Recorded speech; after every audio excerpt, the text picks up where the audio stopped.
Jai Hind Defense Aspirants, welcome back to my channel SSP Success. Today we are going to cover an important topic, that is One Nation One Election, as it is very important for your upcoming SSP and AFSP, and it's in the news also, and it was asked in one of the AFSP center, that was 2 AFSP Mysore, which was conducted on 9th of September 2024, and the GD topic was about One Nation One Election. So let's get started with our topic. देखो सितंबर 2023 में union government ने establish किया एक high level committee on one nation one election, जो कि lead की गई थी फॉर्मर प्रेसिडेंट रामनाथ कोविंद जी के द्वारा। ये कमेटी ने एंगेज किया national and state political parties के साथ और सॉट किए पब्लिक एंड जूरिस्ट ओपिनियन, जिसमें काफी सारे रिकमेंडेशन को एंटिसिपेट किया गया। प्रपोजल ने कंसर्न्स रेज किए कि क्या इम्पैक्ट होंगे इंडिया के डेमोक्रेटिक स्ट्रक्चर पे और फेडरल सेटअप पे वन नेशन वन इलेक्शन के बाद।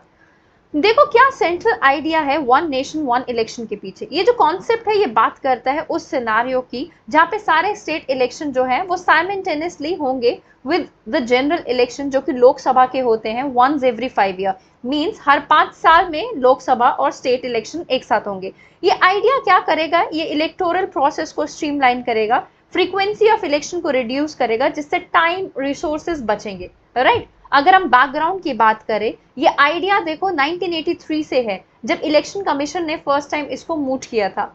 Until 1967 simultaneous election were the norm in India, मतलब पहले ऐसा हुआ करता था। पहला general election to House of People Lok Sabha और ऑल स्टेट लेजिस्लेटिव असेंबली का वो साइमल्टेनियसली हुआ था 1951 से 52 में। ये प्रैक्टिस कंटिन्यूड रही 3 फ्री सब्सिक्वेंट जनरल इलेक्शन तक, 1957, 1962, 67। तो उसके बाद क्या हुआ, एक प्री मेच्योर डिसोल्यूशन हो गया कुछ लेजिस्लेटिव असेंबलीज का 1968 और 1969 में। ये साइकिल पूरा डिस्टर्ब हो गया। फिर 1970 में लोकसभा ने खुद को भी लाइक प्री मेच्योरली डिसॉल्व कर लिया और फ्रेश इलेक्शंस हुए 1971 में। तो 1970 तक first, second and third Lok Sabha election ने पूरा 5 ईयर का टर्म एंजॉय किया, राइट। अभी साइमल्टेनियस इलेक्शंस कहाँ और भी होते हैं। देखो साउथ अफ्रीका की बात करें, इलेक्शंस जो होते हैं ना national as well as provincial legislation के, वो साइमल्टेनियसली होते हैं फॉर 5 इयर्स और म्युनिसिपल इलेक्शन हर 2 साल बाद। स्वीडन में भी इलेक्शन जो होते हैं ना नेशनल लेजिस्लेचर के रिक्सडैग और प्रोविंशियल लेजिस्लेटिव के लैंडस्टिंग, लोकल बॉडीज के कॉम फुल मेक्टिंग, ये फिक्स डेट पे होते हैं, राइट। सेकेंड संडे इन सितंबर एवरी 4th ईयर। ब्रिटेन में भी फिक्स टर्म पार्लियामेंट एक्ट है 2011 का, जो कि पास किया गया था एक सेंस ऑफ स्टेबिलिटी और प्रिडिक्टेबिलिटी के लिए ब्रिटिश के पार्लियामेंट और उसके टेन्योर के लिए। सो ये सारी चीजें ये प्रोवाइड करती है कि first election that would be held on 7th of May 2015, the first Thursday of May every 5th year. तो हर एक कंट्री की खुद की फिक्स डेट्स हैं, राइट। क्या बेनिफिट्स मिलेंगे साइमल्टेनियस इलेक्शन से या फिर वन नेशन वन इलेक्शन से। देखो गवर्नेंस डिस्ट्रैक्शन रिड्यूस होगी। फ्रीक्वेंट इलेक्शन एंटायर कंट्री की अटेंशन को डाइवर्ट कर देती है from top leader to local representative, जिसकी वजह से एक वर्चुअल पैरालिसिस देखने को मिलता है एडमिनिस्ट्रेशन का वेरियस लेवल पे। ये जो प्री ऑक्यूपेशन है ना, ये नेगेटिवली इम्पैक्ट करता है इंडिया की ग्रोथ प्रोस्पेक्ट को और इफेक्टिव गवर्नेंस को भी हिंडर करता है।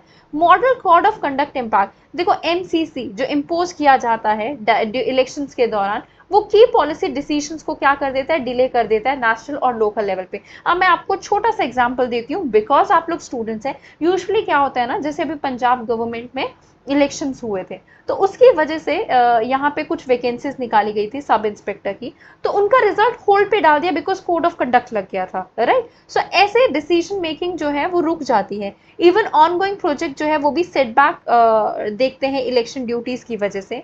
Second is addressing political corruption.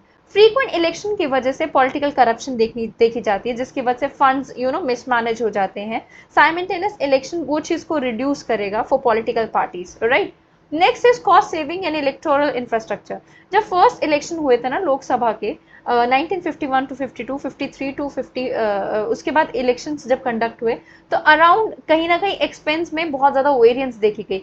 अगर हम 2019 इलेक्शन की बात करें, 610 political parties, around 9000 candidates, poll का एक्सपेंस था 60,000 crore as per the Association of Democratic Reform, right. So जो इनिशियल इंफ्रास्ट्रक्चर इन्वेस्टमेंट है वो रिक्वायर्ड होती है, इलेक्टोरल रोल्स के लिए यूज की जाती है, जो कि कंसिडरेबल टाइम और मनी सेव करेगा।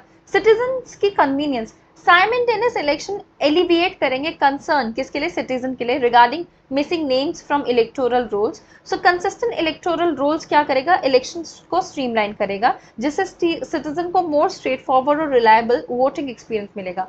Then we have optimizing law enforcement resources. See massive redeployment of police and paramilitary forces during election वो कॉस्ट को इनकर करता है और डाइवर्ट करता है लॉ एनफोर्समेंट के पर्सनल्स को from critical function. So simultaneous election जो है वो कर्टेल कर सकता है इन डिप्लॉयमेंट्स को, जो ऑप्टिमाइज करेगा रिसोर्सेज को और लॉ एनफोर्समेंट की एफिशिएंसी को एनहांस करेगा, राइट। Curbing horse trading. से फिक्स टर्न इंटरवल इलेक्शन के पास पोटेंशियल है हॉर्स ट्रेडिंग रिप्रेजेंटेटिव को रिड्यूस करना। Holding election at a specific period वो काफी ज्यादा चैलेंजिंग बना देता है रिप्रेजेंटेटिव को टू स्विच पार्टीज और form alliance for personal gains, जो कि एग्जिस्टिंग एंटी इंडिफेक्शन लॉ को कॉम्प्लीमेंट करेगा। Next we have is a financial stability for state government. Frequent election की वजह से स्टेट गवर्नमेंट अनाउंस कर देती है फ्री बीज टू वो इलेक्टोरेट जो स्ट्रेन करते हैं उनके फाइनेंसेस को। सो ये चीज जो है मिटिगेट करेगी इस इशू को। What are the challenges associated with one nation one election? Constitutional concerns हैं और मिड टेन्योर कोलैप्स। पहले भी ऐसा देखा गया था कि पहले 3 बार तो शुरू में जब 51 में इलेक्शन हुए तो सही से चले, जब मिड टेन्योर कोलैप्स देखने को मिला तभी ये फिर से डिसरप्शन आया और फिर टाइमिंग्स या फिर हम कहें वो ईयर चेंज हो गया। तो सेम चीज फ्यूचर में भी हो सकती है। Logistic challenges in implementing one nation one election, that means availability and security of electronic voting machine, personals and other resources। तो इलेक्शन कमीशन को डिफिकल्टीज हो सकती है इसे मैसिव इलेक्टोरल एक्सरसाइज करने में, right. Apart from that federalism concern and law commission finding, ये clash देखने को मिलेगा with the concept of federalism, that is the contrary to the idea of India as a union of state which is specified in article 1। Simultaneous election it's going to attack on autonomy और जो independence है state government की, और ये federal structure को और weaken करेगा और कॉन्फ्लिक्ट ऑफ इंटरेस्ट को भी बढ़ाएगा between state and centre, right. Recurrence of election and democratic benefit, ये करंट सिस्टम जो है रिकरेंट इलेक्शन का उसको बेनिफिशियल देखा जाता है डेमोक्रेसी में, जिससे वोटर्स अपने ओपिनियंस को एक्सप्रेस कर सकते हैं। ये फिर सेटबैक बन जाएगा, राइट। बाइस डेमोक्रेटिक स्ट्रक्चर, अभी देखो 2015 की स्टडी ये बताती है कि आईडीएफसी इंस्टीट्यूट हाईलाइट करता है कि 77% ये चांसेस है कि इलेक्टोरल पार्टी और अलायंस जो है वो विक्ट्रीज सिक्योर कर सकती है लोकसभा में भी और असेंबली में भी, अगर साइमल्टेनियसली इलेक्शन हुए। अगर इलेक्शन हेल्ड हुए 6 मंथ्स अपार्ट तब भी 61% वोटर्स चूज करते हैं सेम पार्टी को। Cost implication and economic consideration तो है ही, बहुत पैसा लगेगा because we need a lot of logistic. Legal concerns भी है जिसमें सुप्रीम कोर्ट एम्फसाइज करती है independent constitutional existence of states के बारे में, राइट। लैंग्वेज बाइस भी है कंसल्टेशन प्रोसेस में। High level committee consultation process और जो कि वेबसाइट्स पे है वो एविडेंटली ये शो करता है कि कंसर्न देखने को मिलता है बाइसनेस, एक्सक्लूजन, इनइक्वालिटी का। Independence of election commission, question ये रेज किए जाते हैं कि इलेक्शन कमीशन की जो इंडिपेंडेंस है एनालॉगस टू डिमोनेटाइजेशन, जहाँ पे रिजर्व बैंक ऑफ इंडिया को अनइन्फॉर्म रखा गया था। सो इलेक्शन कमीशन जो है वो पैसिव रहेगा हाई लेवल कमेटी के प्रोसेस में, जो कि ऑटोमेटिकली जियोपर्टाइज कर रहा है autonomy to make independent decision on election, right. What can be the way forward? We need to build a consensus between state assembly and Lok Sabha. Constitutional amendment करने की जरूरत है।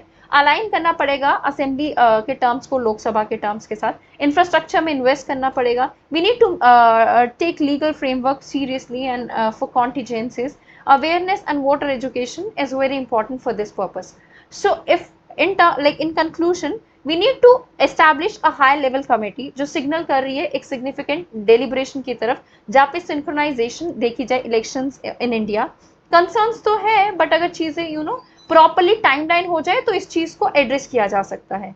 So guys, that was all. I hope you like the video. If you like it, do like it, share it and subscribe our YouTube channel SSB Success. Your likes and comments motivate us to make more and more videos on time. Thank you everyone.